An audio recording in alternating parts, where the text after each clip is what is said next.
यो पालि चाहिँ हामी हजुरहरूलाई ससेज चिल्ली कसरी बनाउने भनेर देखाउँदैछौँ।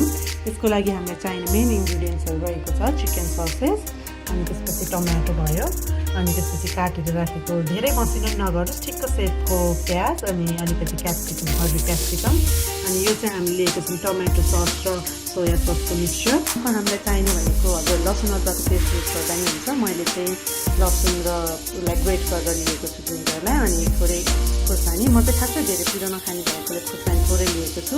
हजुरहरूले पिरो मनपर्छ भने खुर्सानी अलिक धेरै दिनु होला। अनि अरू चाहिने इन्ग्रिडियन्ट्सहरू भनेको त सबै बेसिक इन्ग्रिडियन्ट्सहरू नै भइहाल्यो। अब चाहिँ हामी ससेजलाई मसिनो गरी काटौँ। त्योभन्दा अगाडि चाहिँ म प्यान तताउन राखिदिन्छु। मैले चाहिँ ननस्टिक प्यान लिएको छु, त्यसले गर्दा म त्यसमा तेल नहाली सिधै ससेजलाई फ्राई गर्छु। त्यो ससेजलाई चाहिँ हजुरले यसरी पातलो गरेर काट्नु भयो भने चाहिँ प्यान फ्राई गर्नु सक्नुहुन्छ। डिप फ्राई गर्नु भए पनि हुन्छ, तर प्यान फ्राई गर्दा चाहिँ तेल अलिक कम खान्छ, त्यही भएर म प्यान फ्राई गर्छु। हेर्नुहोस् न, मैले यसरी पातलो गरेर ससेज काटिसकेको छु। यो चाहिँ मसाले हुन्छ, अलिकति फ्राई गर्नु सक्नुहुन्छ। अब हाम्रो प्यान काटिसकेको छ। अब चाहिँ म यसलाई डाइरेक्टली प्यानमै हालिदिन्छु, तेलहरू चाहिँ नहाल्नु। हजुर यसमा चाहिँ ननस्टिक छैन भने चाहिँ थोरै तेल युज गर्नु होला। यसलाई चाहिँ हजुरहरूले 3-4 मिनट धेरै बेर पनि पर्दैन, 3-4 मिनट पकाउनु होला। हल्का रातो रातो हुन्छ, अनि त्यसपछि निकाल्दा बस 2 मिनट जति भएपछि एकचोटि यसलाई यसरी चलाइदिनु होला। त्यो भयो भने चाहिँ दुवैपट्टि मजाले पाक्न पाउँछ। अनि यहाँ हेर्नुभयो भने हल्का रातो रातो भएको हुन्छ। यसलाई चाहिँ अब अर्को साइडलाई पनि हल्का रातो रातो हुँदै हल्का पकाउँ, अनि त्यसपछि हामी हल्का रातो भएपछि अब म यसलाई निकालिदिन्छु। हजुरले यतिकै खाँदा पनि यो पनि हुन्छ, तर आज हामी ससेज चिल्ली बनाउनु जानेको भएर चाहिँ ससेज चिल्ली बनाउनु बाँकी अब चाहिँ मैले सबै ससेजहरू फ्राई गरेर राखेँ। अब चाहिँ त्यही प्यानलाई युज गर्छु। अलिकति तेल हाल्नु त्यसमा, धेरै बेसी लाग्छ, तेल ताप्नु सकेको छ। अब ताप्नु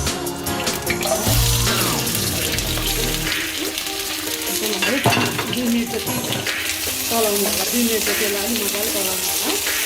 यसमा थोरै तेजपात पनि बेसी थोरै नुन पनि हाल्नु होला। नुन चाहिँ पहिले ससेजमै हुने भएको भएर एकदम केयरफुल भएर हाल्नु। नुन चाहिँ एकदम धेरै नहाल्नु, किनभने ससेजमा पहिल्यै नुन हुन्छ। अनि थोरै मसला पनि म अहिले हालिदिन्छु।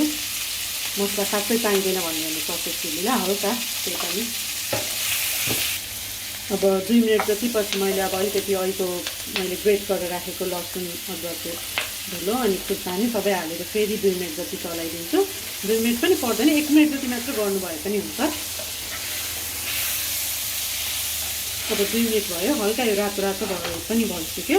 अब धेरै चाहिँ नपकाउनु होला। अब यसमा म यो काटेको टमाटर हालिदिन्छु। यसलाई म एकछिन पाक्न दिन्छु टमाटरलाई। अनि त्यसमा म यो अहिलेको केचप पनि हाल्छु। केचपले चाहिँ मेरो बाक्लो हुन राम्रो हुनलाई एकदम टेस्ट दिन्छ, त्यही भएर टमाटो केचप चाहिँ हाल्नै होला। अनि थोरै सोया सस। अब केही बेर यसलाई 2 मिनट जति यसलाई फेरि पाक्न दिनु होला। म चाहिँ एकैछिनलाई 2 मिनट जति यसलाई छोपेर पकाउँछु। अब 2 मिनट जति भयो, हेर्नुहोस् चाहिँ अलि मजाले पाकिसकेको छ। अनि यो क्याप्सिकम पनि हल्का गऱ्यो। मलाई चाहिँ काँचो क्याप्सिकम भयो त्यति मिठो हुँदैन, तितो टेस्ट आउँछ। अब अघि हामीले फ्राई गरेर राखेको सबैलाई यसमा हालिदिने। अनि त्यसपछि यसलाई अर्सर चलाउनु होला। यो चलाएर यसको 30 सेकेन्ड जति वा 1 मिनट जति यसमा सरसर चलाउनु भयो भने अब हजुरको चिकन चिल्ली रेडी भयो। अब यसलाई फ्लेभर चाहिँ हल्का फ्लेभर पसोस् भनेर एकैछिन चाहिँ हामी चलाउँछौँ। त्यही भएर 30 सेकेन्ड जति चाहिँ यसलाई त्यही तातोमै रहन दिनुहोस्। हेर्नुहोस् त पुरा तातो तातो बास्ना आइराखेको छ।